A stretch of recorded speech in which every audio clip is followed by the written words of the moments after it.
guys, and welcome to another episode of Swoosher Sweets. In my previous episode, I covered the NikeSB Dunk Low Pro Bleach Denims. And in this episode, to bring the sneaker back to the culture, I brought in a denim connoisseur in the skate industry. If you don't know who this is, check out Andy's Roy podcast, RipRide, episode 21. We have today Slappy as our guest. Slappy. Now, my mom calls me Chris, but everyone else calls me Slappy, or worse, which I probably deserve at times. But I was given that nickname probably 1980 after a comedian named Slappy White, who's kind of like the black George Carlin of his time, a political, humorist who's like at the time in the 60s, mid 60s, like a black comedian, a black man on television mocking the establishment, the white establishment, and calling out, making fun of the atrocities of life in the inner city and for a lot of people. And he was kind of a funny guy, and his name was Slappy White, and I ended up, one of my homies ended up calling me that, and then one thing led to another, and I just rolled with it when I got into making stuff in skateboarding. It was like the work was going to go to Shmuley Goldstein, the Garmento, or Slappy, who skated with the team, or skated with the team members. So it's like, we're going to give the work to Slappy, he skates, and that was kind of how that started. Okay, so making sure it's not from the grind itself. You know what? No. Even though I'd like to, I wish I could take credit for that, but I'm pretty sure it was John Lucero of Lucero Ltd. Or Black Label Skateboards. Okay. And that the Slappy happened. The story goes that those guys, John Lucero and someone else, they were skating a park, probably in Whittier, Lance Mountain's home park, and these guys causing trouble, being kids, got kicked out of the park, and they would be in the parking lot skating, and they, these guys were gnarly. They're men. They were skating, like back then it was big cement, big gnarly cement, like bumpy, wavy, 12-foot, some places 15 feet of vert or 15 feet, bowls with like 5 feet of vert, manly shit. And so these guys get kicked out of the park, and they're doing tricks on the curbs outside. The curb's 6 inches tall, whatever, and they're doing sweepers and grind, doing stuff, and that's how the Slappy got invented. Some people say Nia Blender, but I'm pretty sure it was John Lucero, who I love John. Probably John and Jeff Grosso, those guys, hooligans. So how did you get started in the skate industry? Let me rephrase that. How did you get started in skate culture? What got you initially involved? Skate culture, originally in California, in a lot of places, surfing happened first, like the Beach Boys and the 50s. The 50s really had this I want to say Frankie Avalon and Annette Funicello and Gidget and different television was promoting surf culture, which came from the Hawaiians, which came from Polynesia, which came from the sport of kings. You had these people that for, I don't know how many years, decades, centuries, that were taking wood out into the ocean and riding the curls, and so until you surf, you don't know that sensation. But that's why I haven't surfed yet. Surfing gave birth to skateboarding, which was called sidewalk surfing. So there's documentaries out there. This Dogtown documentary, which is a fantastic entryway into the origins of modern skateboarding. Like documentary as in like the movie Lords of Dogtown, or are we talking about the precursor separate? To that? Stacy Peralta, who was a team manager he was a team rider for Peralta, and then he partnered with George Powell, or he was a team manager for Powell, and then it became Powell Peralta. I don't know if it was, he was a team rider first for George Powell Skateboards, and then he became the team manager, as his career started to kind of fade, and the young guys are coming up like Steve Caballero and Scott Foss and Ray Bones Rodriguez. These younger guys are coming up, and then Stacy becomes the mentor, and it becomes Powell Peralta, and that later on blew up. Like, the Bones Brigade was huge in the 80s skateboarding. But long story short, later on, Stacy Peralta made a documentary, and it probably was in 20 years ago, and he made a documentary it was called The Birth of the Now. Okay. And it was about the origins of modern skateboarding as seen through the eyes of Dogtown, Santa Monica, Venice area, and the Zephyr team, and these guys that grew up in an area that was not hipster, yuppie, millennial, kingdom. It was a pretty raw, rough area. These guys were surfers and they were skating, and skating is not, there was probably definitely a time when skateboarding could have been easily accessible for most people, to just ride down the sidewalk. But the skateboarding that these guys were doing all of a sudden took it to the next level, where if you ride a skateboard, you're going to get broke off, which eliminates a lot of people. Just like surfing, if you can't swim and you can't navigate big surf, you will not be a surfer, because it ain't easy. Just like skateboarding, you don't just go up and do a backside ollie, into a lip slide on a 5-stair handrail like 2 weeks in. It Not true. Any True. I'll say for me, 2 weeks in, I was already doing like heel flips, kick flips, but I was stationary. But to be moving, I remember the first time I got on the board and I moved and I bust my ass. My mom put me in the house and she said, and I gotta thank my mom for this.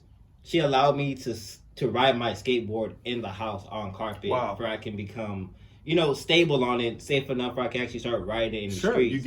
You get your legs. Yeah, and once I got my legs, you get your stance. My neighbors next door, they skated, and that's how I started. That's how I just started riding the board at first. And I would say I was around like the age of like 8, 9 years old. I wasn't doing any tricks, but I was pushing wood. But I mean, once you pushed outside on the street and you started to feel that motion, you're like, the freedom of wheels, it hits you. Oh yeah, and definitely. It's like, I hate to walk now. Yeah, when you get older, when you're 14, 13, whatever, I was joyriding the car, at 12, 13, but to have that freedom on a board, bicycles are cool and everything, but a skateboard was just a different kind of feeling. I don't know, skaters know that feeling, that motion. And surfing is the same. When you're on this board and you're moving along, you're getting pushed by a wave. But I got introduced to it by surfing and Surfer Magazine, which would show skateboarding, and then Skateboard Magazine. Okay. And in the beginning, probably the first board I rode was something very, very similar to this. And way back in the day, they didn't have skateboards. You'd take a roller skate that had steel wheels and little trucks that has just a little rubber bushing. It's like a piece of bubble gum in there. It's not changeable, but it does give it. I mean, this isn't amazing for a truck. It's so primitive, but they take the wheels and the truck off of the roller skate and nail it to a piece of wood. And then this is one of the earlier, production skateboard. This is some high level, this is like this is primitive 1966 right here. This is the next level pro gear. And then, the surf companies were producing stuff. And in all honesty, I want to say this might be more like a penny board, because there was companies that were making, oak boards, like solid oak boards. And like one of the first companies I remember seeing as a kid in the magazines was called Logan Earth Ski. Okay. There was Brad Logan, there was Bruce Logan, there was a sister, and you'd see these photos, just like when you're a kid, you look through it and you see photos of stuff, and it's a gateway into another world. It's a portal into a world that you look at that and you're like, I gotta be about that. And I gotta be a part of that. Yeah, and there's an excitement, and there's like, you go to bed at night and you're just like, the little wheels are spinning, like, I'm gonna try this and I'm gonna do that. And I think that happens to everyone who gets on a skateboard and falls and gets back up and says, I got to do that again. And not everyone does that, because... Not true. Once you bust your ass the first time, it's hard to get back up. And to me, if you decide to get back up and say, I want to try it again, that's the soldier right there. Because you felt the initial pain when... You already felt it. It's going to hurt. Yeah. And the more you advance into it, with love comes pain, and once you start to love skateboarding, you're going to be consistently hurt, because you're constantly doing it because you love to do it. Sure. Seeing on that board that you just presented us right now, may I see it?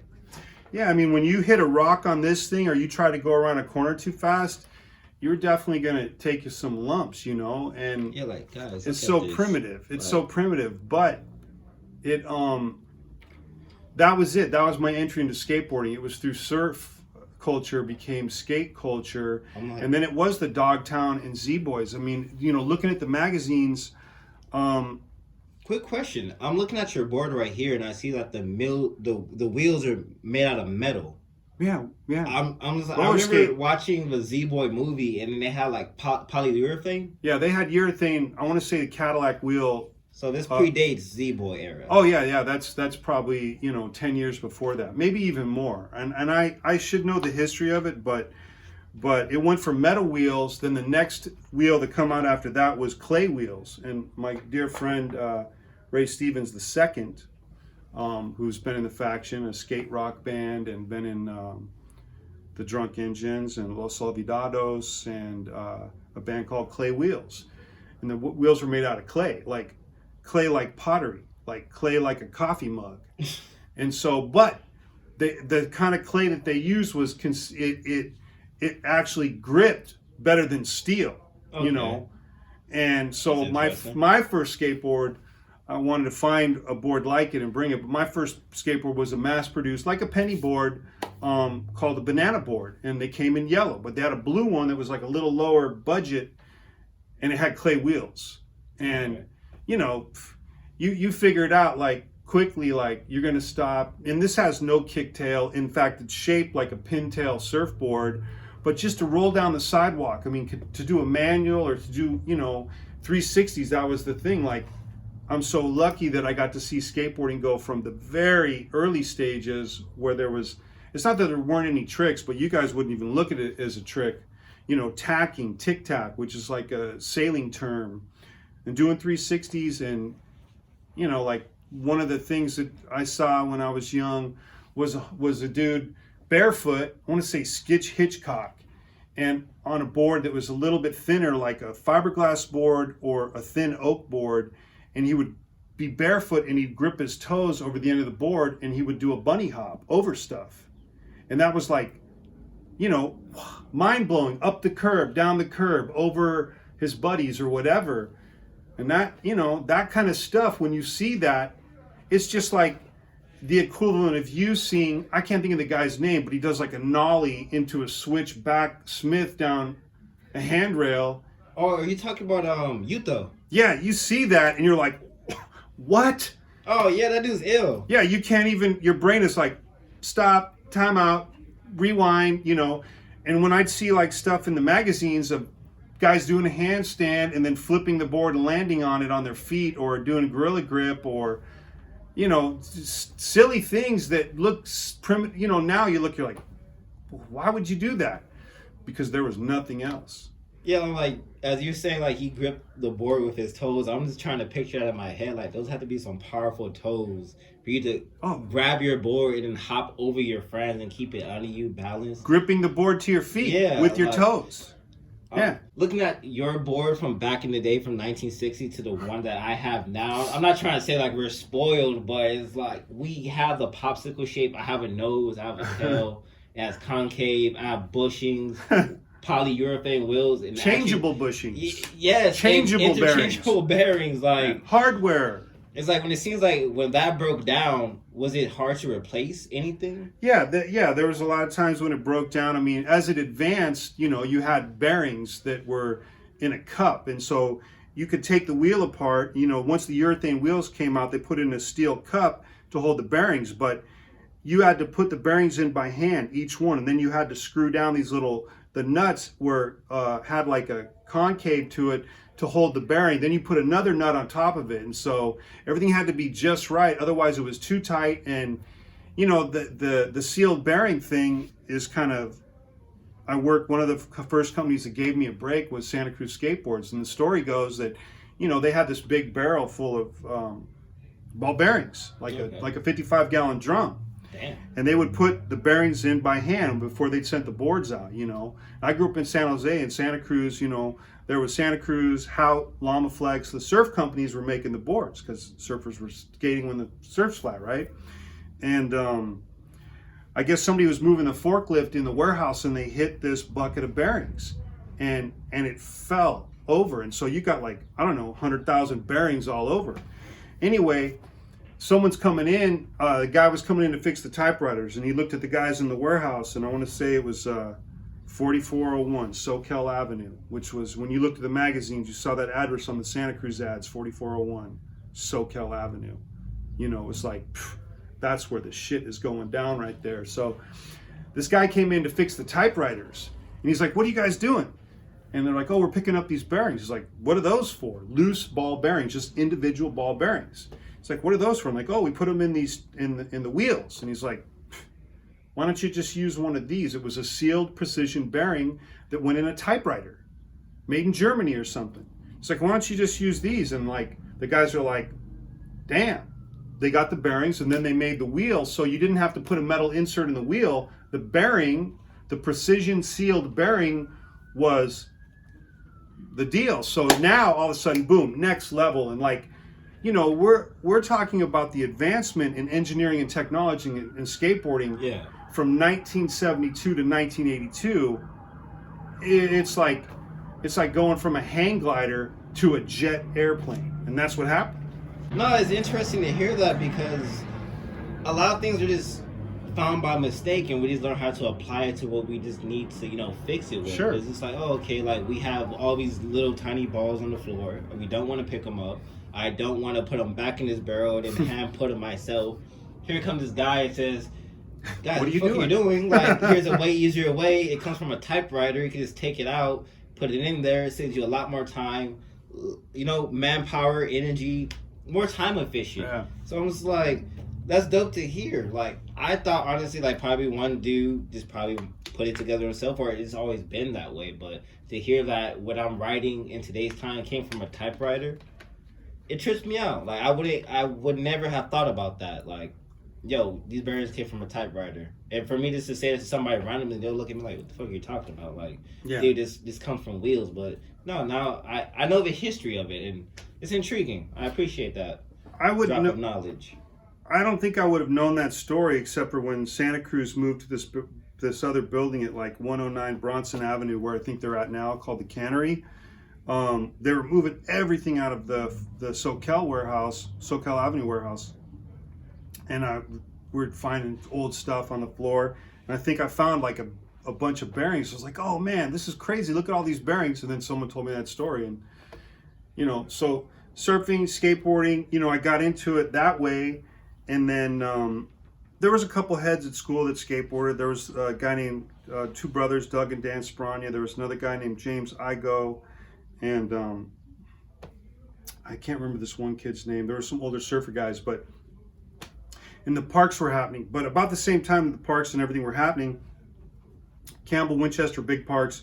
But I went to church, you know, across town, and there was a park next to the church called Spinning Wheels. Okay. So my parents would go to the church, and they'd let me skate if they were over there. Oh, that's cool. I had some neighbor kids that were skating there, and so we got into it. And I am not a natural skateboarder by any means. In fact, that's kind of how I got into making clothing, because had I had the skills and talent to be a pro skateboarder, I would have wanted nothing more than that. But the obsession with skateboarding didn't leave, and I had to be a part of it one way or another. And so, you know, it's one of those things, like, you either get it or you don't. Yeah. You know, it's like, I was thinking about it on the way over here. I'm like, you know, everything is perspective. And, you know, to some guy, you see like Zion Wright, you know, murdering some 15-stair handrail. And, you know, you and I look at that and we're just like pulling our eyeballs out like, what? This guy is insane. And someone else looks at that and they're just like, we've got a black ruffian who's vandalizing the handrail at our installation or whatever. You know, like, to them it's like some act of vandal, you know, chaos. And what are you doing? Definitely. I remember when I grew up in South LA, and I'm pretty sure a lot of people that grew up in South LA, you skated USC. And I remember I was skating there with my friend at the time. And we got pulled over by security. I wasn't even paying attention. He just literally snuck up behind me, put his hand over my shoulder. I wasn't gonna run. I was chilling. It was hot, summertime. Yeah. Is it like Jefferson in Vermont, or like? No, like we're literally like on the campus by the library, where it's like that water fountain pool type of thing. But make a long story short though, we got caught. The dude is just like, oh, just get out of here. I'm like, yeah, sure. But I guess he caught my friend a couple of other times. So when my friend came over, he didn't know like I was caught, whatever's. But the dude was just like, oh, something, something. And we're just like, what are you talking about? And we weren't going to run, but there was like a group of students coming by and they were like, oh, you should let them go over to skateboarding. And he was just like, they stole a laptop, and then like their whole like demeanor completely switched around. Like, oh, yeah, you guys shouldn't be doing that, this. And I'm like, but this dude has literally told you something. You have no evidence whether he did something bad or good, but it's because he's like a so-called authority figure. I'm gonna listen to him, but it's like this dude's like literally lying on us to get us in trouble. We're just literally here, just riding our boards, just not trying to be in the hood all day. Like, we're just chilling. We're not causing no trouble. We're not messing with anybody. Oh, you didn't steal the laptop? No, definitely. I'm like 13 years old, like, and during that time, like, there was no social media. Like, what am I gonna do with a laptop? You didn't even care. Yeah. Like, I'm not trying to be on Pornhub all day. Like, yeah, didn't even exist anyway. Maybe it did back then. Possibly. Yeah, it did. Sorry. But yeah, I remember at the New Deal art show. It was in I want to say Hollywood, East Hollywood, going up Sunset. Yeah, it was close to like Echo Park. I guess it's East Hollywood. Yeah, Sunset, Shepherd Ferry's gallery. Yeah, and I remember there were these big shorts there, and you're credited to making them. And I remember looking at Andy Roy's his podcast, and you were talking about cow pans. You care to elaborate? Like, what's with these like big pans culture back then? Okay. So I got hired, I got into manufacturing. I got into some trouble. I was in the Marine Corps when I was young. I got out. When I got out, it was all about drinking and fighting and causing trouble. Did you skate during this time? Oh, in the Marine Corps, I skated the whole time. I met these guys, the Jansen brothers, and they had a ramp in the desert, like 24-foot wide vert ramp. And then it's a desert, so there's ditches everywhere. And I'm on the Marine Corps base, and there's every street has a ditch, so there was all these different places to skate. And then, Slappies were around, and the boneless one. I remember one of the Jansen brothers showed me the boneless one. I'm like, what is that? It's a grab the board and do a boneless, and I was obsessed with the boneless one and doing a boneless 180. And I remember the first time I did a boneless 360 in the air by accident. Another Marine that I knew that skated. There was only 2 Marines on the base of 6,000 that skated besides me, and I just remember the boneless one was a game changer, just like the ollie. It was a game changer in street. All of a sudden, it was more than just doing a daffy, like a manual or a handstand or something. Like boneless and ollie, revolutionary. So I met those guys, skated in the Marine Corps, got out of the Marine Corps, but I was in a combat unit. You train all the time, and it was a lot of fun. And just quick question: how did you know the other guy skated? Saw his shoes. I walked into the I saw his shoes, and when you skate vert or you skate, your shoes get worn a certain way. So I saw his shoes. I'm like, you skate? He's like, yeah, you skate. And back then it was a little bit different. Like the skaters were few and far between. The parks had closed. That's another thing too. Like a lot of the parks had closed because of insurance liability. So when you saw another skater, you're like, "What's up?" And it wasn't almost like an extinct species. There was rivalry between North and South, East and West, or whatever. But for the most part, if you saw other skaters somewhere, you were like, "What's up? Where you skate? What do you skate?" So there was empty pools out there. There was a lot of rad stuff. I'd go to the Pipeline Skate Park, and so I skated through the Marine Corps. But I'd get in trouble if I came to formation and we're doing stuff, and I'm missing skin off my body. They're like, "What's going on with you, Lance Corporal Sutherland? How come you're limping? What's going on?" And I was totally into motorcycles. I had motorcycles, and I'd be crashing and come in just broke off, and but you can't help it. If you love it, you're gonna keep doing it and doing it. You got to do it. Skateboarding is something that we do in between injuries. Ain't true. Skate till you die. So I got into skateboarding. Then I get out of the Marine Corps, do some odd jobs, and going to school. I get married really young, and there's a lot of drinking and tomfoolery involved, and I ended up going to San Jose to a contest at Raging Waters, which Ben Schroeder won. There was a party that night, and I got arrested for being drunk in public and went to jail, and I ended up staying there. And this is in 1988, and I had a lot of friends in skateboarding at that time because I got to live in Southern California. I got to skate a few different parks, and I knew people in different areas. So, I began to see, oh man, there's a lot of people in this, and it's a fraternity of pain and suffering and radicalness, getting extreme. So you start to meet the homies, and you meet people when you go different spots, different parks, different ramps. You get excited when you see, oh, there's so-and-so from Riverside, there's so-and-so from San Diego. So got to San Jose, ended up staying there. And there's a lady I know named Shannon. She has a bar called Black, and she's got skaters that are partners in that. And Wait, I was Black Bar? Yeah. Oh, okay. I got a dunk collab from them. There you go. Yeah. And so sweet. I was friends with her father. Her father was in the Army, and I was friends with her brothers. And so I would hang out with them, and I got to stay with them. I was homeless at the time, just doing the couch tour skateboarding. That's all I wanted to do. After I got divorced, I just wanted to skateboard. And I'm like 22 years old. What else do you want to do when you're 22? Skate. True. And I got hired by Apple as a temp, and then I got hired at Apple Computers in Silicon Valley. And then I got more hours at another company. I went to work for them. And that's how I really learned the manufacturing process of, get these components, line it up. And I was a shoe head, and I'd go to the flea market with my new girlfriend all the time, and I was looking for Converse weapons and every variation of Converse, Chuck Taylors, because skateboarding blows shoes up. So I started to make money, and I wanted to have a shoe for every day of the week. And I met somebody who made clothing at the flea market, and I had them make stuff for me. And then I got hired by Santa Cruz Skateboards, and about that time, this is a Santa Cruz skateboard pull-on pant, elastic pant, and this is what they had at the time. And I had been making stuff like this. I was copying this company called Limpy's, which is just a drawstring, simple like pull-on pant with patch pocket on the back. And I made something I copied Stussy. Stussy had this pant called a beach pant or pull-on pant. The Stussy pant was like this, a little nicer fabric, and a little, little nicer fabric and a little better fit. And so I made copies of the Stussy pant, but I improved it. But the thing that put me on the map was when you sit in a chino pant like a Ben Davis, or you sit in a pant that has slash pockets, and you sit on the couch, all your change falls out. Nah, so true. So true. So I made a feature, well, this is kind of crumpled up, but I made a feature so that when you sat, the pocket extended beyond the opening, so all your change would come over and get caught, and it wouldn't come out. And that was like my first design idea. And then I put one belt loop on the waistband, so you had a place to put your wallet or your keys, because this didn't have a waistband or belt loop. So I started making this, and I would give them to my friends and make custom stuff for friends.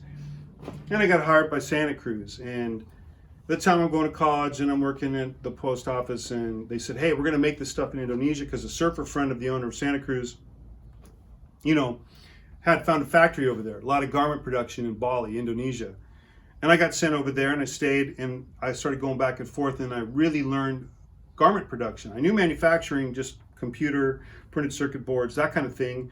So my mind was like, get the components, get the raw materials, get this, put it into the assembly line, get the finished product, pack it up. And so in my mind, I'm just like, man, I can get these things sewn for this much, and I can get the fabric.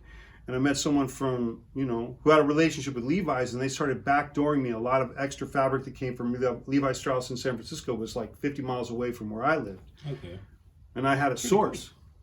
I had a source for fabric, and I started to make stuff, and then Plug.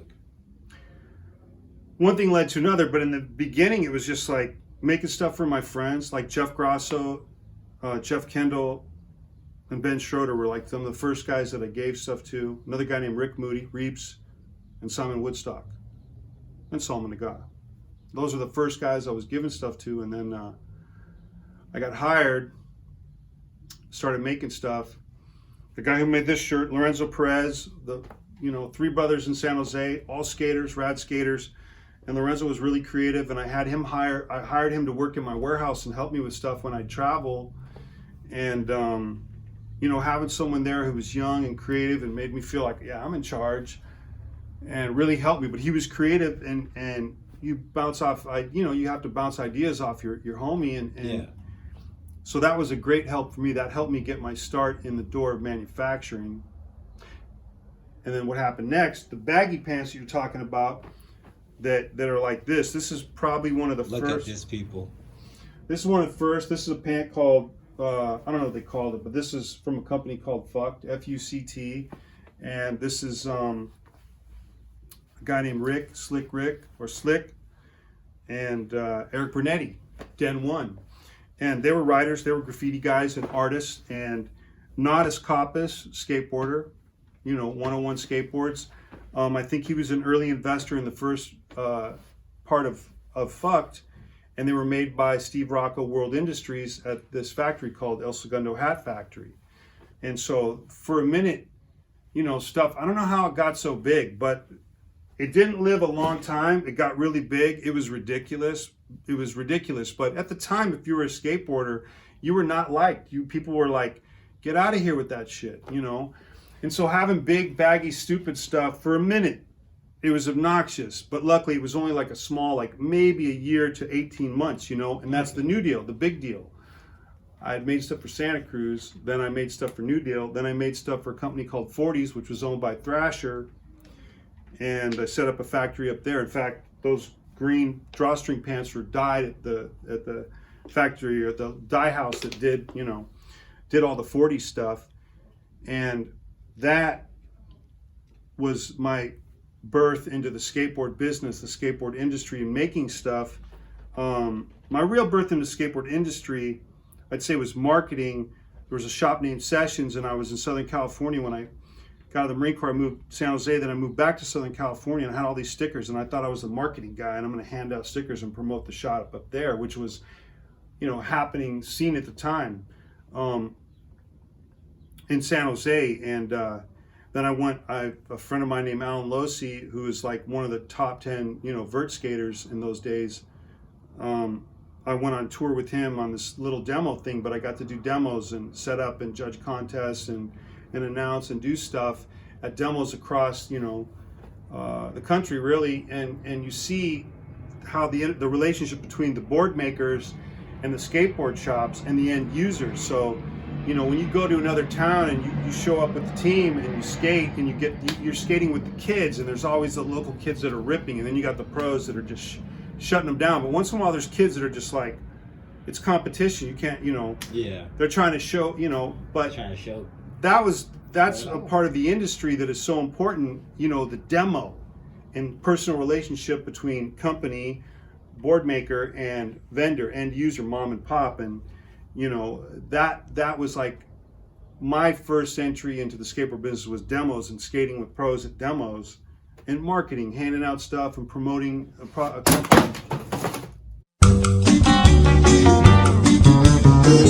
So after being up north and working with other companies like like you were saying before, 40s and New Deal, did you yourself ever create your own company? Oh yeah, I started like interest.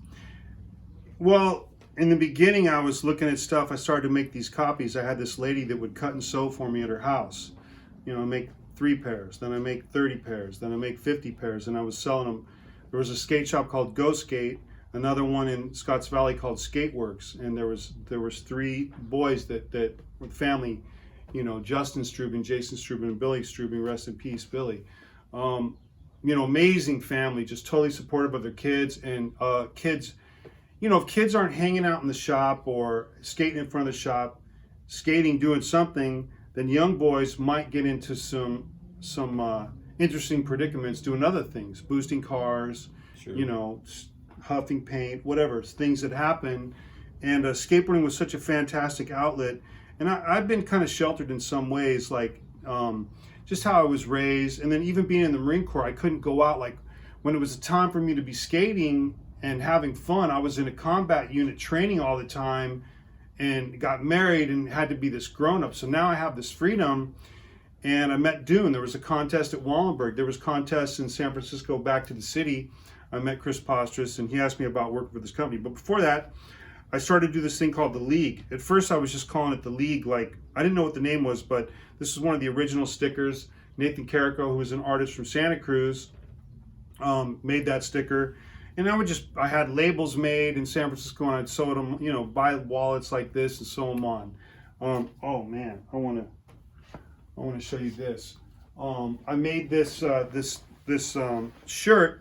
You know, it has one of those labels on, but I started learning about embroidery, and Andy Howell, who you met at the New Deal thing, him and Johnny Schilleruff, who did Element, they were partners. When I met them, they were out of Atlanta doing a thing called Zero Sophisto, and I helped them make some pants. Then they did a thing called Underworld Element, helped them make some more stuff because I had been doing the New Deal stuff.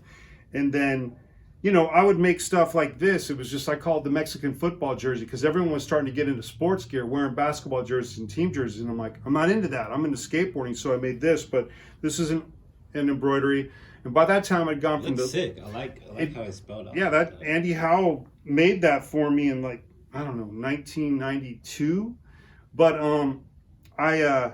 first it was a league, then it was the leisure league, because I'm going to be making so much money, it's going to be leisure for me, and that's what I thought. And then a guy named Steve Shrugi, who was a team manager for Thunder and Spitfire, introduced me to a Japanese distributor, David Wahara, FYI, started selling stuff in Japan. All of a sudden, I'm international. So I started calling it International Leisure League, and Shrugi was like, you should call it IL, you know.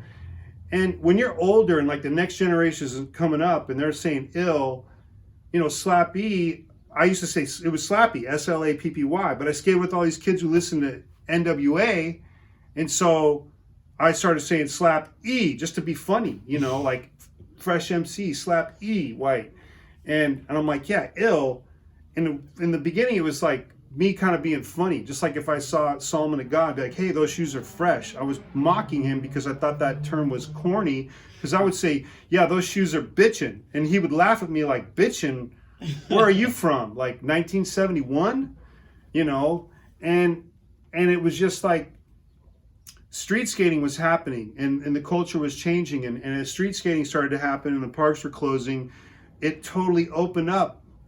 It totally opened up the skateboard road for all these people to come in, because now you didn't have to have all this money, pads in a car, and a membership to go to the park. Now you could just go out in the street and you know, ollie a fire hydrant, or go down the handrail, or, you know, lip slide the ledge out in front. And so I moved to LA to work for Extra Large and make stuff, and that was a company that was partly owned by the Beastie Boys. But this is a jacket. I want to say I made this jacket in 1993, and it's a copy. It's a cheap copy of a. Yeah, that's fresh. Oh, my friend made this. Man, Miles Ludvigsen, amazing artist at Extra Large, and I started making stuff for those guys. But the thing that was hot back then is that the team, they had an unofficial team. It was Fabian Alomar, Joey Suriel, Billy Valdez, Paulo Diaz. Then all of a sudden, Girl Skateboards, all these guys left World Industries and came in our building, and I was making all the girl stuff. And you know, I got to skate with all these people, but after a while, I wanted to kind of do my own thing. Instead of doing fashion and women's clothing for this company and then girl stuff, it's like, man, I just want to do my own thing and have my own place. And I left and I started doing stuff for companies in I did Santa Cruz. Then Corey O'Brien and his brother, who was a team manager for Santa Cruz, Gavin and Corey, I love you guys. They left Santa Cruz and did a thing called Sonic, and Tom Knox wrote for them, and Nanda Zip, and Gennaro Vergaglini, and Simon Woodstock. And I made stuff for them, and I made stuff for Consolidated. This guy Berto and another guy named Steve Keenan left Santa Cruz and did Consolidated, so I was making stuff for those guys. And one thing led to another. But now I'm down south, and, well, we'll see. I just made this recently, but Stussy, where's it? Oh, yeah, Stussy. You know, Sean Stussy was a surfer. And he was like one of those guys that brought like the street vibe, street culture, streetwear. I want to say Sean Stussy was the first guy that I know, that I can see, that merged surf, skate, and street culture together. And he would run ads that had like a stylized type of graffiti, you know, more of a graph style that people in skateboarding was like, it was different. It wasn't surf, it wasn't punk, it wasn't metal, it was more urban. And then got you.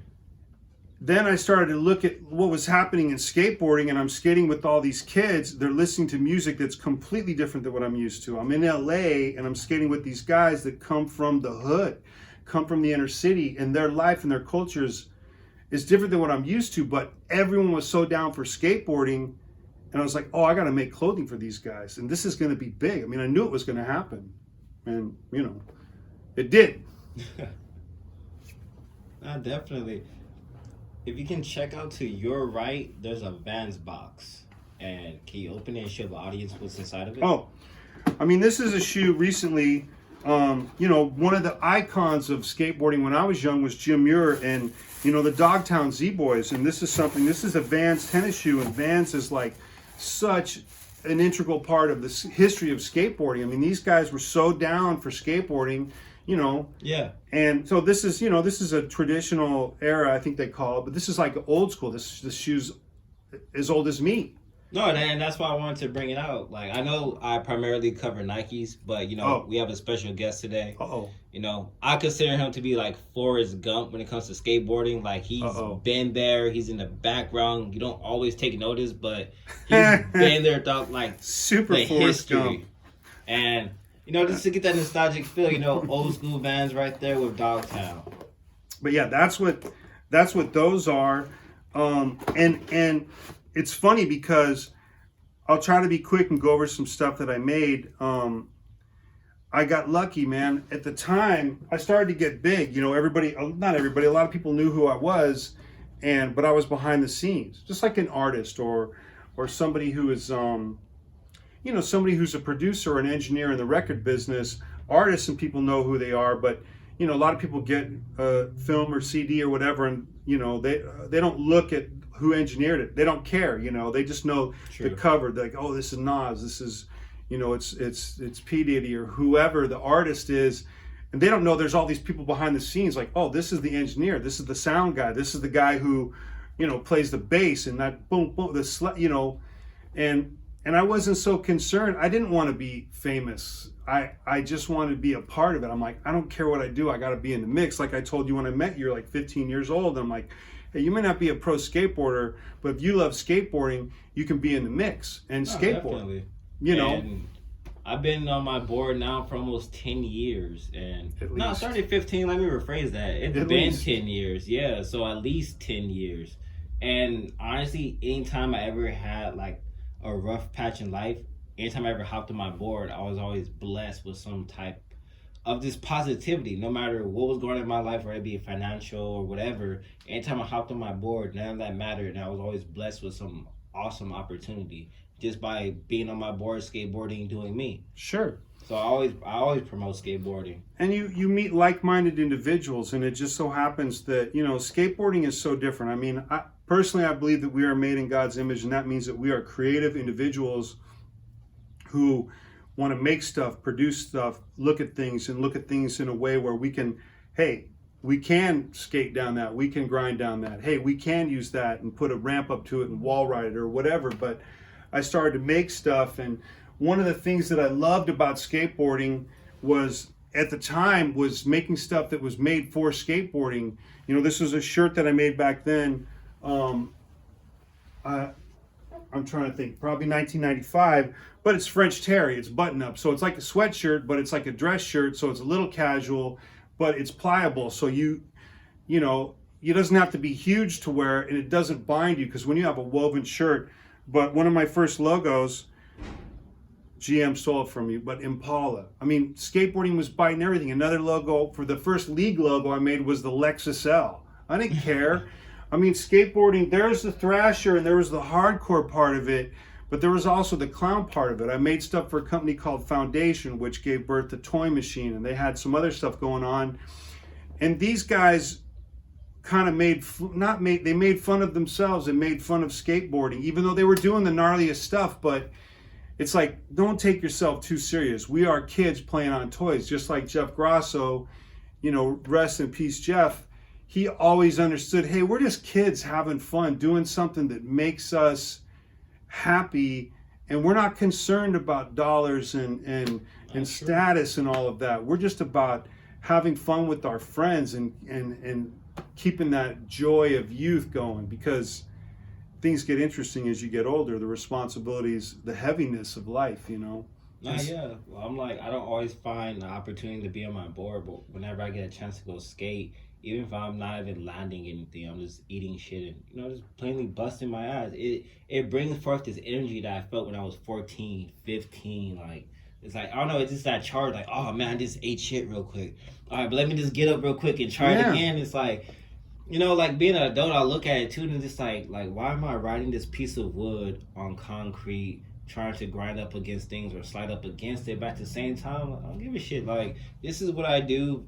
It brings me enjoyment to my life. Sure. It makes things so much more simplistic, whether I'm out there having a bad day from work or just, the plain responsibilities of life. Yeah. The minute I hop on my board, none of that stuff matters. All that's forgotten. For however long I decide to skate for that day, whether it be 30 minutes or 4 hours or the entire day, everything that's bothering me at that given moment is not going on. Yeah, you're working on an inward heel. You're not thinking about rent. Yeah. You're focused. You're just like, you're trying to do the switch tray, and it's like the girlfriend and the problems, it's over there. Right now, we're going to focus on this. And that's the magic. So I had a season, there was a time where the phone was ringing, and it wasn't the cell phone. Well, I guess I had a cell phone. But all of a sudden, everyone's calling me, and I had a little advantage in some ways because I was a skateboarder. Not a very good one. I look at some old photos and I'm like, I got to find this photo. Oh yeah, I look at the photos. I'm like, oh yeah, there's a reason why you make clothing and weren't, in the magazine. But once I moved to LA, that kind of opened the door to some other stuff. But I had a customer, and one of my favorite customers at the time was a company called Alien Workshop, and these guys were in Ohio. Chris Carter, Mike Hill, the artist. Chris Carter was a team manager for Tracker Trucks, and there was another guy involved, Neil Blender, who was a skateboarder for GNS, and Mike Hill and him, I think, were teammates at the time.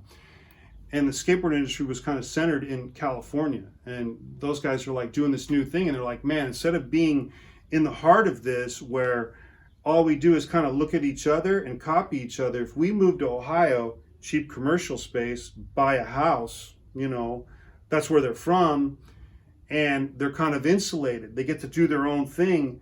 And that's another thing. As much as I would make stuff for other people, I wasn't looking at everyone's stuff. I had my own ideas in my head, and my ideas came from hunting clothing, my experience in the military. When you're out in the field when you're wearing the same thing for a month every day in super harsh conditions, you find out what lasts and what doesn't, and so my experience was to make quality stuff. And then I got to really spend some time in San Francisco at a Levi's factory and see like another level of quality above flea market quality or swap meet quality, and so I was very blessed that I had a lot of people guiding me and helping me, and so one thing led to another. But I made stuff for Alien Workshop, and this is one of the things. This is a jean. Later on, things were baggy at first. This was a slimmer jean. This was kind of like, I don't know, like a Jason Dill type jean at the time. Hey, shout out to Jason Dill. That guy is sick. He is sick. He's. Yeah, I'm like looking at this style of jeans compared to the ones that you showed us before. These are way slimmer, man. Way slimmer. Well, that's slimmer than those compared to those baggy daddies. Yeah, that's slimmer than those shorts. But this is something like, Alien had all this art. The labels behind this mesh. Cargo pants. Ghetto Child from World Industries was a big deal.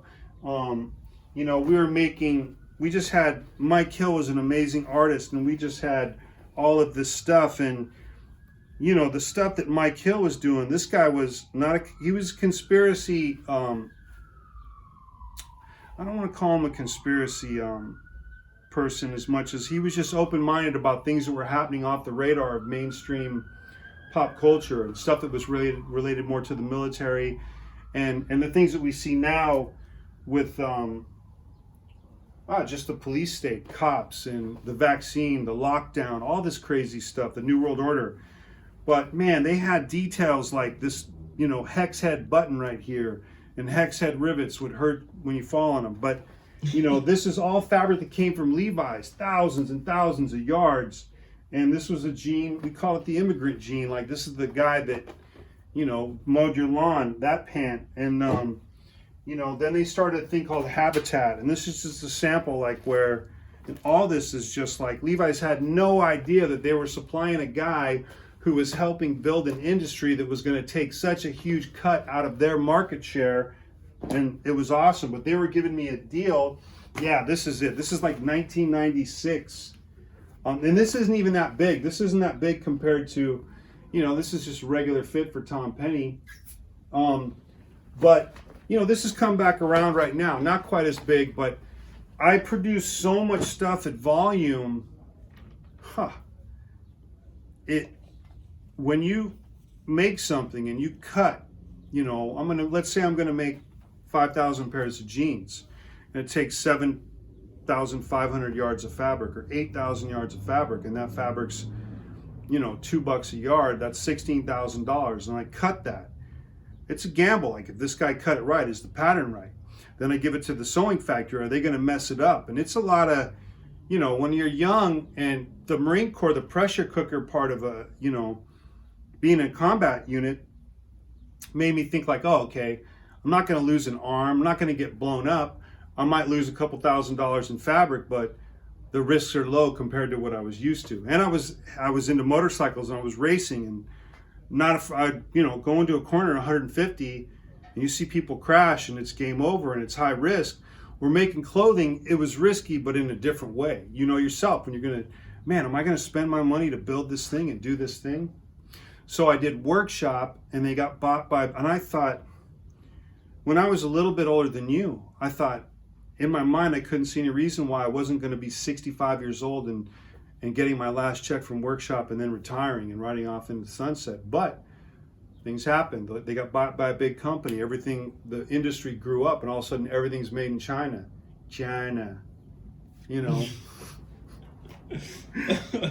But, so I made stuff for those guys, and then, can I burn through this real quick? Oh, go for it, definitely.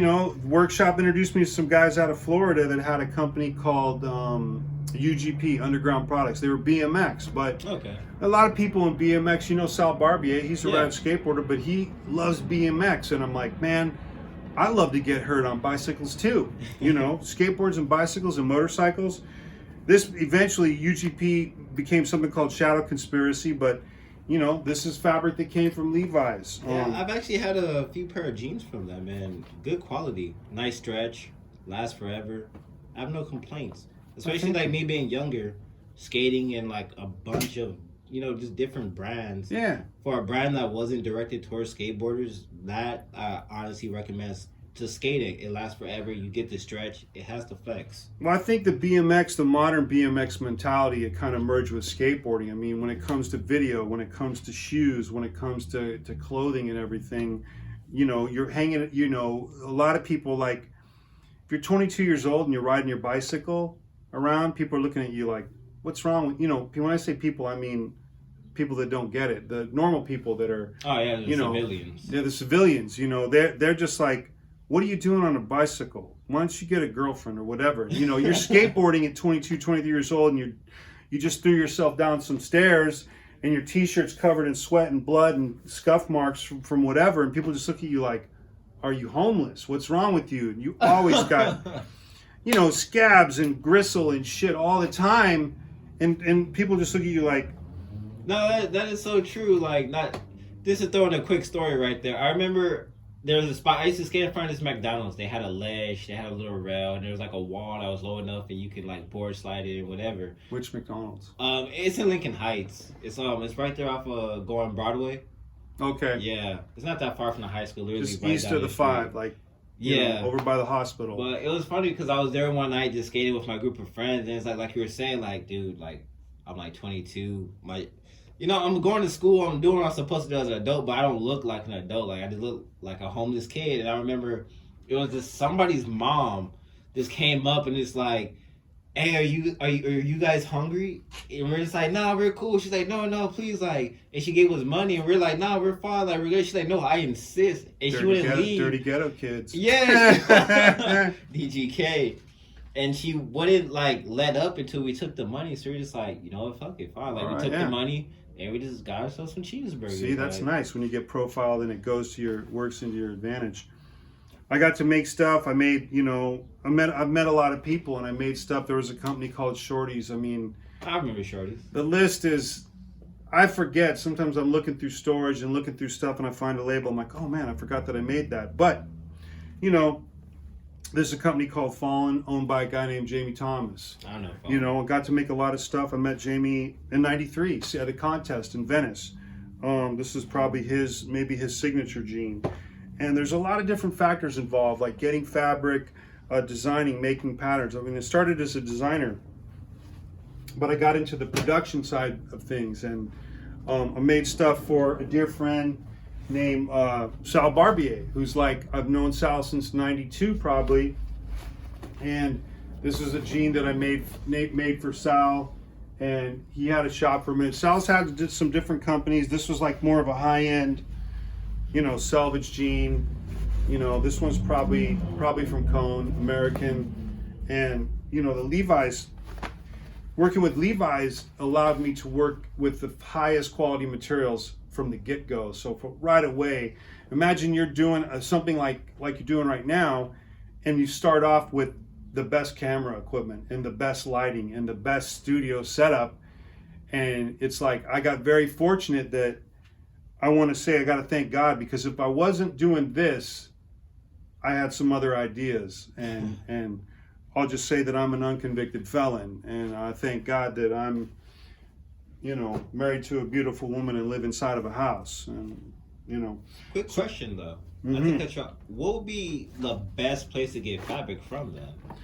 There's two ways to get it. You get it from the mills who produce it. You can go to like the Fabric Mart, the LA Mart, like the Fashion Mart, and you look at people that have a booth, like they have like almost like a booth there or a little store there, and you go in and see the products that are available, whether it's denim, you got Italian denim, you got Turkish denim, you got Japanese denim, you've got American denim, you've got canvas, you've got twills, you've got, different fabrics. And so it's like anything. Once you get into it, you see, I don't want to say it's a simple formula, but there's a formula to everything. So whether you're engineering a car, or you're creating an app, or running a podcast, there's a formula that seems to work. And I really miss the simplicity of the way things were before, and I like to work, I like to make stuff, I like to be creative, but it's difficult when you run a company and all of a sudden, instead of being creative and working on designing and producing and making stuff, and I like to work with designers, new and old, and help them make their idea a reality, because it's easy to draw a picture, it's easy to use Illustrator or a design program, but sometimes if you don't have the working knowledge of how seams go together, people are like, I want to make that. I'm like, well, you realize there's going to be 15 layers there. It won't work. And I have a little experience where I can engineer and redo things in a way where I want to make sure you get what you want. At the same time, I have to make it cost effective. The company will pay the price to buy it, produce it, and the customer will get it, and it works for them and doesn't fall apart. And naturally, in any endeavor, there's always stuff that goes wrong. Oh, definitely.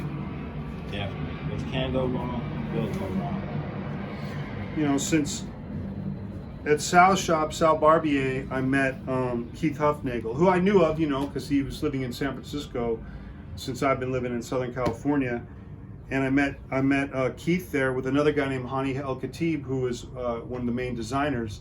Hani is a musician, designer, and he record producer.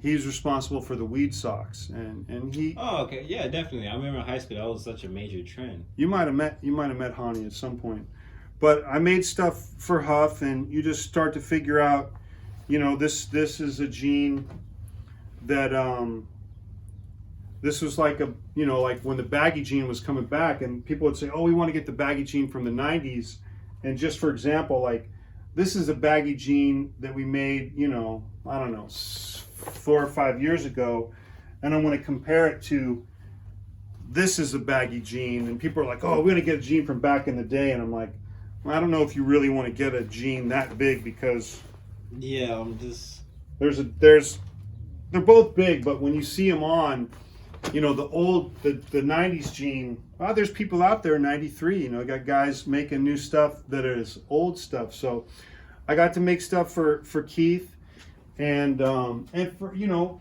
for Hani. This is a jacket for Hani with, that was a prototype. Oh no, this is not, you know, this is production, but, you know, Hani's thing came with matching pants, limited edition. Wait, so there's pink pants that go with that? Yeah, and I probably have a picture I should give you of me wearing them. I'm not afraid. Get your camera on. This is a jacket that I made for someone, you know, it's stonewashed. The denim, you know, before it goes to the laundry, it's this color, and then we use bleach and stone to bring it down to this. And all right, cool. I've always wondered about that process. You know, we printed, this is custom printed right here. This is my friend's thing, and they're him and his wife and another partner, they're chain stitchers, but you know, that was something that was pretty recent.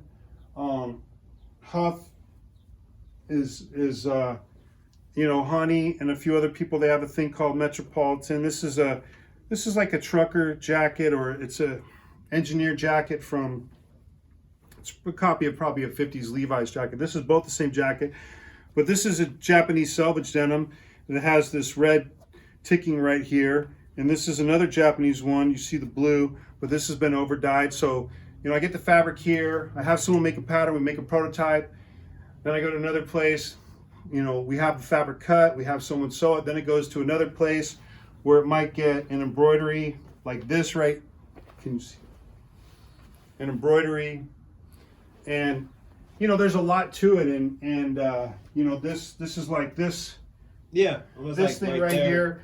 This is like a, you know, Huff jeans. Typical, you know, this is just this is like a Japanese stretch.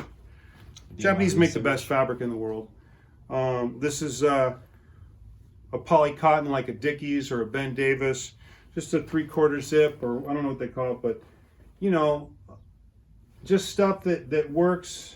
It's utilitarian at the same time, trying to make it look good. And I won't be able to put that back the way it was. Yeah, but when I got these things, I love the jeans because of the quality of the denim, the shirt. It's very breathable. I love that. And then when you get too hot, you just slightly zip it down. Yeah. And it's like, you know, just doing my research, I was just like, I know you would have stories on these because, you know, I knew you did work with Metropolitan and Huff. And I want you to bring this up during discussion. That's why I had those there for you. And I'm glad that you brought in these samples here too to show us. These are awesome. You know, a lot of the stuff that we're making, it's like anything. You can't you don't necessarily reinvent the wheel. I mean, the first time I made the zip up shirt was for extra large in 1993 or 94. You know, and then the next time I made it after that, I made it for Zachary, who owns Zach owns FTP, and I met Zach. He worked at Huff. He was a warehouse guy, and I made stuff like, you know, this is a chino pant, you know, and the first sample, like this little part was it's called the dart, and this pocket is called a welt, and you know, the guy who sews, this is one factory cuts it, another factory sews this part, another factory sews the whole thing together, and they put it backwards, and I'm like, man, let's kind of leave that like that. You know, it's sideways at an angle instead of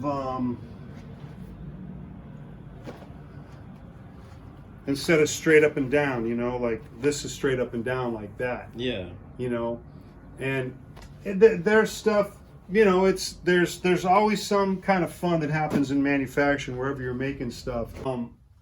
We might have to edit that, but no, I mean, I've made a lot of stuff, every kind of snowboard, you know, rain, skateboard. I've made a few women's jeans. I mean, I made all the uniforms for Gordon Ramsay's pub and grill. Oh, really? In Las Vegas, and I can honestly say I'm not really a big fan of him. But at the time, you know, I like to live indoors and eat food, and the deal was right, you know. You know, I've met a lot of different people in my life, and you know, that's the beauty of being in any kind of I don't know what to call it, like a scene or an industry, is you meet a lot of people and it becomes more of a family type thing over time, you know. And I've been at it for a while. I'm a little bit older, and a lot of kids don't know me. And I think about, oh, I'm going to make a website, and I got to put all this stuff, and I got to get an Instagram, and I got to do all this stuff. And it's like, you know, I know you. I'm happy with that, and you know, it's nice to have acknowledgement and validation from Most people. definitely. But It's understandable. you know, I know a few people. Like I go to the Element premiere, you know, and I look at this big ass line. I'm like, oh man! And then I walk up to the front. And, oh, there's Johnny Schillerith. He's the, you know, like the main dude. And he's like, oh, Slappy, you want to go? And then he walks me straight inside. So even all the people, though all the people in the line don't know who I am or what I've done, he knows me, and you know, that helps. But ultimately, I think about all the stuff I've done and the people that I've met, and you know, just to meet you and Robert at the skate park on, what is it, 42nd? Yeah, 42nd and Gilbert Lindsay. You know, to go there and skate with kids, and I see like, man, skateboarding, and to see like the level that skateboarding has gone to. I mean, the Olympics, we'll see what happens with that, but just I don't want to say average kids, but the fact that a kid, you know Zakari? Nah. You know, just some kid that's from the neighborhood can go skateboarding and get a clip and put it on YouTube and have fun and get some exposure and just have fun. And that's just an amazing thing. And we live in a culture that's all about money and finance and status and cars and gadgets and bitches and whatever. And it's like, I don't know. It gets tiresome. It's just like, none of that shit's real. Like, at the end of the day, like, you could have all the money you want, smash all the females that you want, smoke all the weed, drink all the drink, but in the end, it's like, all that shit is nothingness because anyone can do it. I can go to a liquor store. If you're not happy, yeah, if you're not happy, if you don't have inner peace or you don't have some kind of solitude and a connection with your fellow man, then what's the point, you know? No, yeah, you gotta have some form of solidarity. I'm just like, that's why we have Sus Productions. Sus Productions, we came together, we created this platform and other things, other projects that we're working on. And it's awesome because at the end of the day, we all started through skateboarding. It's how I met all these individuals. It's how I met you. It's how I got to do this, what I'm doing today. So I will always give my blessing to skateboarding and give my blessing just being granted the ability just to skate, just to have that thing for me when I was, you know, younger. It was something for me to do. Instead of me just being in a house all day or running the streets or just losing my fucking mind of just straight up boredom. I got to ride a piece of wood with 4 wheels on it. I got to slide on metal with it, grind on metal with it, met people from different countries, got to go to different states. You know what I mean? Like, this little toy gave me so much exposure to the world that made me to the person I am today that I will always give my gratefulness to it. Like, anytime I see a kid and I'm at the skate park and I have shoes in my trunk or boards, I would happily give the kid who needs it. I don't care that you didn't front board that rail, but even, like, you could attempt to ollie a 3-star and I see you really giving effort and trying. Yeah. I'll reward that simply because that reminds me of being that kid myself. And it's like, different. And I've been, man, I got so hooked up with work and stuff and people.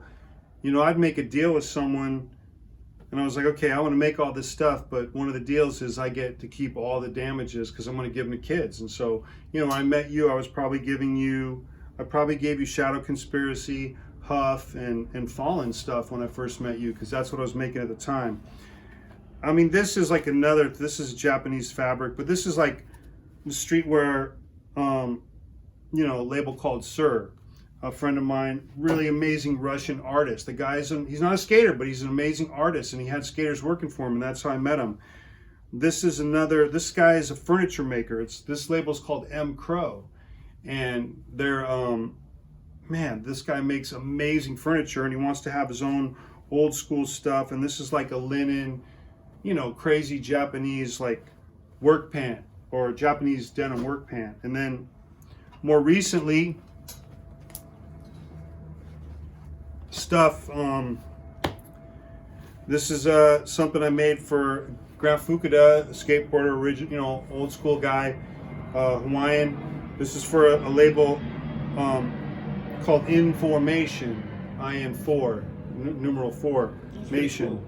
So, you know, I've been very fortunate 30 years in skateboarding, and it's funny, it's ironic that I forget that I've known Jim Muir of Dogtown Skateboards for a long time, and I made some jeans for him a while ago. I thought, I'm done making jeans. Lately I've been like, I quit, I'm not making anything else, but I like living indoors, so I gotta, you know, and I like to make stuff, and Jim's one of my favorite. This is a jean, you know, it's a cut that I like, and I made it for him, and you know, that's been the main thing all along, is that I've made stuff and worked with, for the most part, with people that I love.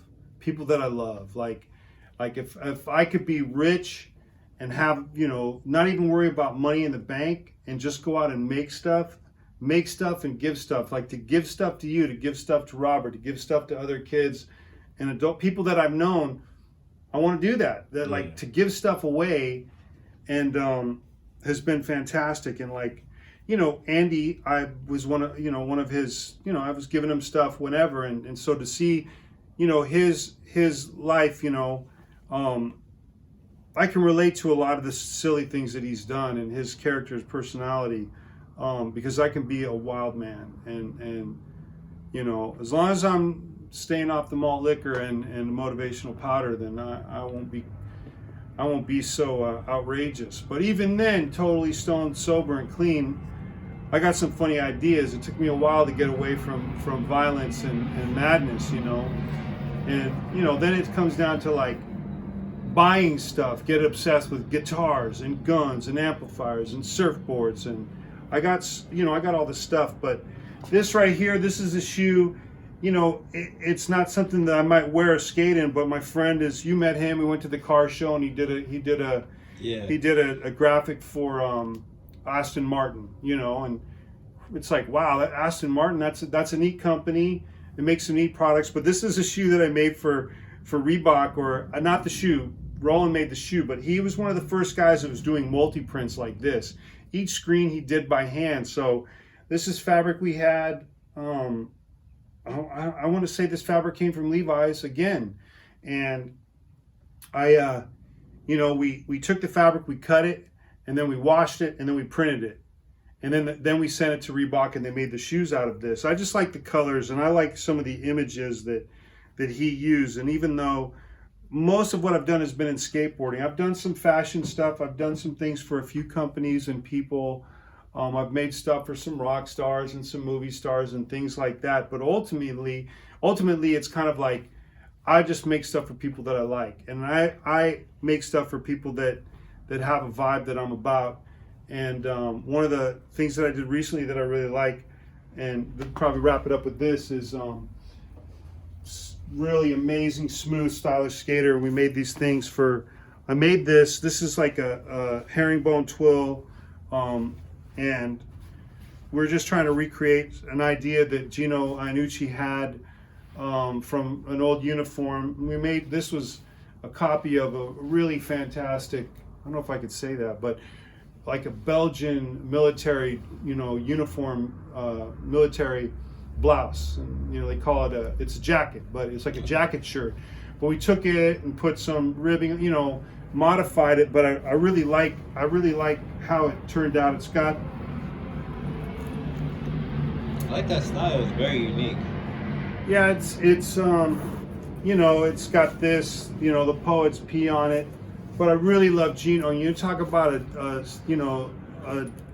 talented, stylish, you know, iconic skateboarder. You know, there's people, that's another thing. We all have different styles and different likes, and whether it's vert or ledges or rails or technical, or, you know, someone like, you know, Milton Martinez, you know. I totally agree. I'm just like, everyone has their own unique style, especially when it comes to his dunks. I'm just like, he has a cool way of choosing material, colorways. It's completely different than the other silhouettes that we get out there when it comes to, you know, like dunks.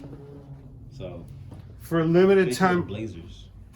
Yeah, no, he's got a cool aesthetic, and he definitely, for a limited time only, we're going to be offering, I am going to be offering, I had to talk to Gino about this, but because these were dropped probably last year, but we're going to make a matching mask, you know.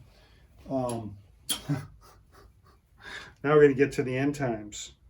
And this is too big for my big ass, this is too small for my big ass face, but you know, now we're going to get, we've talked about clothing, we talked about skateboarding, we talked about now we didn't talk about homie in his car at 3 a.m. by himself, driving down the road wearing a face mask. It's like, yeah, that's just insanity. Like, well, that's programming. That's television programming. That's the kind of the, you know, the herd mentality. People are watching these devices. I mean, we're locked in at the internet and social media and television and all this stuff, and it's so crazy.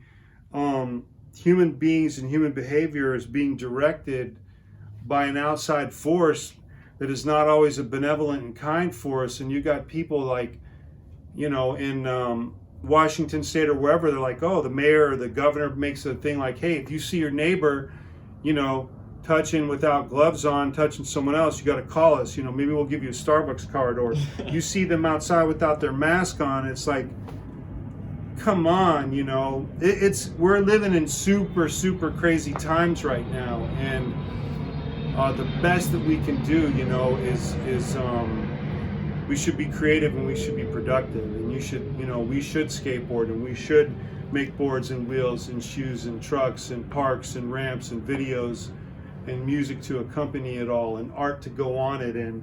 And why? Because my love for skateboarding, you know, I've skated a lot by myself, but it's just always so much better when you're with your friends and you gas on their failures and you cheer their successes, and you know, you see people grow up in the things that they do. And I've been fortunate enough to be in this fraternity, this family for a long time. And you know, sometimes it's tough, like when you've been, imagine, you know, for a lot of guys that are pro skateboarders, you're in the spotlight and people want your autograph and people want footage and want to give you product, and then, you know, you're a professional athlete, really, and your body has only so much time to do it at the top level. And once you move past that, it's got to be tough for those guys when the phone's not ringing and so is getting the accolades and getting the product and getting the contract or whatever. And so true. You know, oh, I didn't get chosen for the Duo Tour, and you know, I'm gonna kill myself, whatever, you know. And yeah, I totally agree, because like at one point you're the prominent one, and I'm not just saying one as the individual, but you're in that select group of people that are in like pro status, and people are looking up to you. They want your autograph. Yeah. Like, you know, I'm not saying they're worshiping you, but they have a sort of like ideal image of you, and they're themselves are trying to replicate that. And then it's like, as you get older, you know, your fans get older too, and then the new generation comes in, and it's like now you have to witness that new generation moving into your prior position where people used to look up to you like, oh yeah, I want to backlip like you, but now it's like, oh no, man, I want to backlip like him because he does it this way now. Switch backlip. Yeah, so kickflip backlip. Switch kickflip backlip. If you drop it, switch kickflip backlip, shit, take the trophy. It's a wrap. Yeah, I mean, I was just watching some old footage of Tom Penny from like 1991 at the skate park of Tampa, and you know, he's doing he's skating just the park and doing different stuff, and then he just throws like a switch back lip on this. It's not a big, you know, giant railing, but you look at it, you're like, wait, that, I don't know how many years ago, but I'm like, wait, that was the shit back then. That's still, you know, that back then it was like, what? And there's something about certain tricks and certain things, certain styles that are just timeless, you know. And and I think apparel's the same. You know, we rotate bodies. T-shirt's a t-shirt, and a jacket's a jacket, and jeans a jean, a chino's a chino, backpack, whatever, the stuff that we make, a baseball hat, you know, whether it's 5-panel or whatever the new floppy hat look is. All of this is because we love the lifestyle. You know, we love the lifestyle, and we love the lifestyle because we love the people. You know, and it's it's really crazy what's going on right now, and I hope people get out there. It's such a trip to drive by the skate park and it's empty. I live close to Stoner and I go by and I'm like, to not hear the noise, those damn skaters on there clacking their tails. And Nah, I feel you. I'm by Raleigh, and it's crazy because it's taped off. Like this is you see people. Yeah, crime scene. But it's like it's just dead. Like every time I pass by the skate, it's just dry. And this is all over the world right now, Yeah. and we're 6 feet apart. I just want to make sure. Oh yeah, definitely. All right, good. But when it comes down to all of this, I mean, God, I got bad posture, shoulders broken, back. I just got an MRI this morning because I fell off my friend's skateboard. They were shooting photos supposed to be for Thrasher. We'll see what happens. But I just had to get on the board for a second, and I don't know what happened. I hit a rock, and I just jumped off. I didn't even fall, you know. And when I landed, my back compressed, and it popped like that. And all of a sudden, I'm instantly like, I don't know if I'm going to make deuce in my pants, or I'm in so much pain instantly. I can't believe it. I'm out of it for like 4 weeks. And so I was rolling the other day, shoulder and elbow and wrist and knee and hip. And I'm like, you know what? I wouldn't trade it for nothing. I would not trade that for nothing. You know, all the times, all the memories, a lifetime. I look at photos. A friend of mine, you've met him, Mike Ballard. He found some photos from like 33 years ago, and we're looking at it. I'm like, oh my God, finally get to see the photos from this session. And I got a front side air, I got a little back side air, I got a front side grind, I got whatever. And it's a sheet of all these slides, and I'm looking at it, and I'm so excited. And then I look, and there's 2 slides in there of somebody I don't know at the same spot. And the photos are from a little bit later. You know, Ballard had taken them maybe 2 years later, but he put them on the same sheet because it's the same spot. Okay. And I'm looking at it, I'm like, oh yeah, I got my... I'm so, you know, I'm hyped on myself, right? We like to look at photos of ourselves. We like to look at video clips and whatever. And I look at the photos of me, and there's photos of Mike that I took, you know. I'm like, oh, this one's pretty good. He's like, oh, it's a bail. I'm like, yeah, but the style, man, he's just got great style in the shot. And then I look, there's 2 photos on there that I don't know. And I'm like, it's someone, neither one of us knows who it is, just some kid. And he's riding, we're looking at the deck. It's a Powell board that had like a cockroach on it. So it's like, I don't know. I gotta look on the interwebs and see what it is. The bottom line is this: when I look at my 10 photos, and I look at the 2 photos of this guy, he's so stylish. Backside like a nose bone, front side air, and a backside method air. And this is on a little fountain, like a little volcano in San Bernardino, Central City Mall. And there's like a steel barrier around it now. You can't skate it. But I look at his photos, and my heart doesn't sink, but I just look, and I'm like, God, I don't know what I'm doing, but compared to him, it's not skateboarding. You know, and I look at look at some of these guys, like, I'm telling you, the people that stand out, there's a lot of rad kids, but something about Zion Wright reminds me of like a younger Sean Mosley. And I look at that, and I'm like, God, that guy is just so gnarly, just hammers, just balls to the wall. And I'm pretty happy that I've got to see so much over so many years and meet so many people and be a part of something that, you know, like I said earlier, other people look at it and they're just like, there's a hoodlum. Yeah, he's defacing the railing outside of our business, and he's making these clacking sounds, you know. And we look at it and we're just like, oh, incredible. Nah, true. There's nothing like the sound of a smooth grind going through a rail. Like that sound is just, it's love making in my ears. Right? Yeah, when you lock into it, just different things that other people won't know. And man, I sure hope I got an MRI this morning, and I hope my back is good, because I just want to surf. I want to skate, but I'm so broken. I'm like, you know, I can spend a few more years in the water. And one of my favorite skaters is Grayson Fletcher, and his dad is Christian Fletcher, and his grandfather is Herbie Fletcher, and his you know, like I guess their great uncles would be like Flippy Hoffman, Walter Hoffman, aunt is Joyce Hoffman, or you know, great aunt, you know, grandmother is Dibby. These are people that like surf royalty, like, but just people that have pursued a different avenue in life, pursuing skateboarding, surfing, doing something out of the pure love. Yeah, you got to run a business and pay the bills, but just out of the pure love of skateboarding and the people that are a part of it.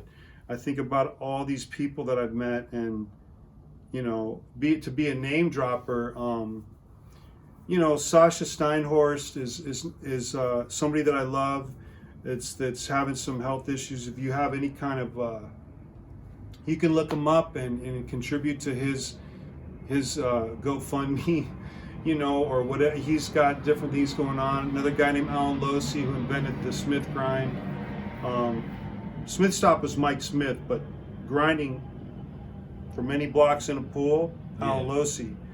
And there's a lot of people out there, and I hope that we can share, continue to share, and love one another and this activity, skateboarding, for a long time. And all the products that go with it, of course. With that being said, we're going to conclude our segment for today, and it was a pleasure having you on, man. Thank you. We can't really touch. We're not touching there. That's a sound effect made by a Foley artist that's added in after the edit. So we didn't really touch because of the plague. All right, you guys. That's another episode, and we out.